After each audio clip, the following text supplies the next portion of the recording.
అందరికీ నమస్కారం అండి. రేపు అమావాస్య, సోమవారంతో కూడిన సోమవతి అమావాస్య. పరమశివుడికి ఎంతో ఇష్టమైన ఈ అమావాస్య సోమవతి అమావాస్య అండి. ఈ రోజున సోమవతి అమావాస్య కథ విన్నా, చదివినా, ఎవరికైనా వినిపించినా కోటి జన్మల పుణ్యం వస్తుందండి. అలాగే శివ పూజ కూడా ఎలా చేయాలి, శివాభిషేకం ఎలా చేయాలి, మనము ఈ వీడియో ద్వారా వ్రత కథ, పూజా విధానం అయితే తెలుసుకుందామండి. దక్ష ప్రజాపతుడు అని ఒక రాజు ఉండేవాడు. ఆ రాజుకి 50 మంది కుమార్తెలు, 5 కుమారులు ఉండేవారు. అందులో పెద్ద కుమార్తె సతీదేవిని శివుడికి ఇచ్చి వివాహం అయితే చేస్తారు. ఒకానొక సమయంలో బ్రహ్మ యజ్ఞం తలపెట్టి దేవతలందరినీ పిలుస్తాడు. అక్కడికి దక్ష ప్రజాపతుడు కూడా వస్తాడు.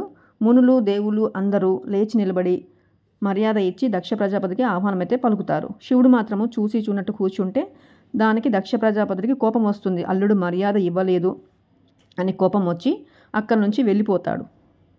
తర్వాత కొన్ని రోజుల తర్వాత దక్ష ప్రజాపతి కూడా ఒక యజ్ఞం మొదలు పెడతాడు. దానికి దేవీ దేవతలందరినీ ఆహ్వానిస్తాడు. కానీ శివుడిని, సతీదేవిని మాత్రం ఆహ్వానించాడు. కానీ సతీదేవికి తల్లిదండ్రుల మీద ఉన్న ప్రేమ వలన ఆహ్వానం లేకపోయినా అక్కడికి వెళ్తుంది. అక్కడ దేవతలందరి ముందు దక్షుడు శివుడిని దుర్భాషలాడతాడు. నీ భర్త ఒక దిగంబరుడు, ఒంటికి బూడిద రాసుకొని ఉంటాడు, ఎప్పుడూ శ్మశానంలో తిరుగుతూ ఉంటాడని చెప్పేసి అందరి ముందు అవమానిస్తాడు. ఆ అవమానం తట్టుకోలేక సతీదేవి అగ్నికి ఆహుతి అయి శరీరాన్ని విడిచిపెడుతుంది. అది నారదుడి ద్వారా తెలుసుకున్న శివుడు తన జటాజూటాన్ని పెరికి నేల మీద కొట్టాడు. అప్పుడు ఆ జటాజూటం నుండి ఒక మహావీరుడు పుట్టుకొస్తాడు. ఆయనే 1000 చేతులతోటి, భయంకరమైన పుర్రలతోటి, ముఖాలతోటి, అపూర్వమైన కూరలతోటి వీరభద్రుడి రూపంలో భద్రకాళుడయ్యి శివ ఆజ్ఞతో దక్షుడి యాగాన్ని నాశనం చేస్తాడు. మరి దక్ష ప్రజాపతి చేసిన యాగానికి చంద్రుడు, ఇంద్రుడు, యముడు వీళ్ళు కూడా వెళ్తారు. అప్పుడు భద్రుడికి కోపం వచ్చి శివుడికి ఆహ్వానం లేని యజ్ఞానికి మీరు వెళ్ళి పరమాన్నం తిందామనుకుంటున్నారా, కృతజ్ఞత లేని కృతజ్ఞహీనున్నారా అని చెప్పేసి వారినైతే శిక్షిస్తూ ఉంటాడు. ఇంద్రుడిని, చంద్రుడిని, యముడిని వాళ్ళ ఎముకలు విరుస్తూ, వాళ్ళని పరిగెత్తిస్తూ, వాళ్ళ పుర్రెను పట్టి లాగుతూ వాళ్ళనైతే శిక్షిస్తూ ఉంటాడు. దాంతో వారికి ఏం చేయాలో తెలియక పరిగెత్తుకుంటూ విష్ణుమూర్తి దగ్గరికి వెళ్ళి శరణు వేడుకుంటారు.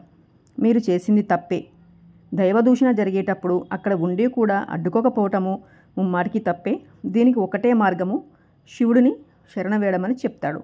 అప్పుడు వెళ్ళి వారు మమ్మల్ని మన్నించండి, మేము చేసింది తప్పే, మీ శివగణాల నుండి, ఆ భద్రకాల నుండి మమ్మల్ని రక్షించండి, మా ఆరోగ్యాన్ని కాపాడండి అని అడగగా శివుడు జాలిపడి ఎవరైతే సోమవారం నాడు, అమావాస్య కలిసి వచ్చే సోమవారం నాడు నాకు లింగాభిషేకం చేస్తారో వారికి మోక్షం కలుగుతుంది, ఆరోగ్యం కలుగుతుంది, సంపూర్ణ ఆరోగ్యం కలుగుతుందని చెప్తారు శివుడు. ఆ టైంలోనే చంద్రుడు వీళ్ళంతా కూడా శివలింగాభిషేకం చేసి సంపూర్ణ ఆరోగ్యాన్ని పొందుతారు. అప్పటి నుండి పర్వదినంగా భవిష్యత్తులో కూడా ఈ సోమవతి అమావాస్య ప్రసిద్ధి పొందునుగా కానీ శివుడు వరమిస్తాడు. కావున ఈ కథను అమావాస్య కలిసి వచ్చిన సోమవారం రోజు విన్నా, చదివినా కోటి జన్మల పుణ్యం అయితే వస్తుందండి. రాహుకాలంలో ఎవరైతే సోమవారం రోజు అయితే అభిషేకం చేస్తారో వారికి 1000 రెట్ల ఫలితం ఉంటుంది, సంపూర్ణ ఆరోగ్యం కూడా లభిస్తుందండి. మనకి రాహుకాలము 7:30 నుంచి 9 గంటల వరకు ఉదయం ఉంటుంది.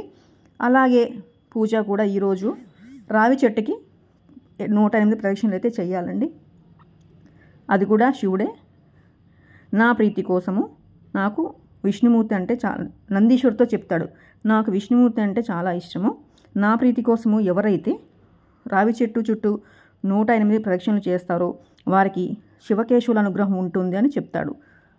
కానీ సోమవారం రోజు అయితే మనము రావి చెట్టుని ముట్టుకోకూడదండి, శనివారం రోజు మాత్రమే ముట్టుకోవాలి. మరి ఆ 108 ప్రదక్షిణలు చేసేటప్పుడు మనం చదవలసిన మంత్రం ఏంటంటే, మూలతో బ్రహ్మరూపాయ, మధ్యతో విష్ణు రూపేణ, అగ్రత శివరూపాయ, వృక్షరాజాయతే నమః అని చదవాలండి. అలాగే అమావాస్య కాబట్టి ఉప్పు దీపం కూడా పెట్టుకోవచ్చండి. లక్ష్మీదేవికి ఇష్టమైన ఉప్పు దీపం కూడా వెలిగించవచ్చు. నేనైతే ప్రతి అమావాస్య కూడా ఇంట్లో ఇలా ఉప్పు దీపం అయితే వెలిగిస్తానండి. దాంట్లో కొంచెం జవ్వాది, అమ్మవారికి ఇష్టమైన జవ్వాది కూడా వేస్తాను. తనకి పాలు అంటే ఇష్టం కాబట్టి పాలు కూడా నైవేద్యం పెడతానండి.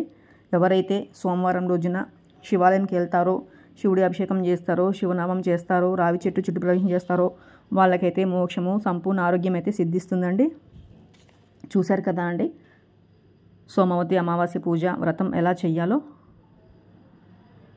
నేనైతే ఈ విధంగా అయితే ప్రతి అమావాస్యకి అయితే పూజ చేస్తానండి. సోమవతి అమావాస్య రోజున మాత్రము శివాలయానికి వెళ్ళి అభిషేకం చేసి శివనామ స్మరణ చేసి అలాగే విష్ణుమూర్తిని కూడా ఆరాధించి వారిద్దరి అనుగ్రహాన్ని కూడా పాత్రలు అవుదాము. సోమవారం రోజు కూడా అలాగే అమావాస్య రోజు కూడా లక్ష్మీదేవిని ఇంట్లోకి ఆహ్వానించకపోవడం కూడా మనకి ఒక దరిద్రమేనండి.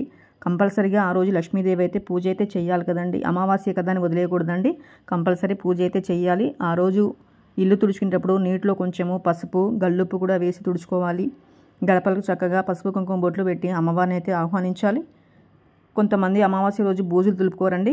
కానీ కనీసం పై బూజులైనా దులిపితే మనకి ఆ బూజు రూపంలో జ్యేష్ఠలక్ష్మి అనేది బయటికి వెళ్ళిపోయి మనకి మహాలక్ష్మి అయితే ఇంట్లోకి ఆహ్వానం పలుకుతామండి. నేనైతే కొంచెమైనా కాస్తైనా బూజులు దులుపుకుంటానండి.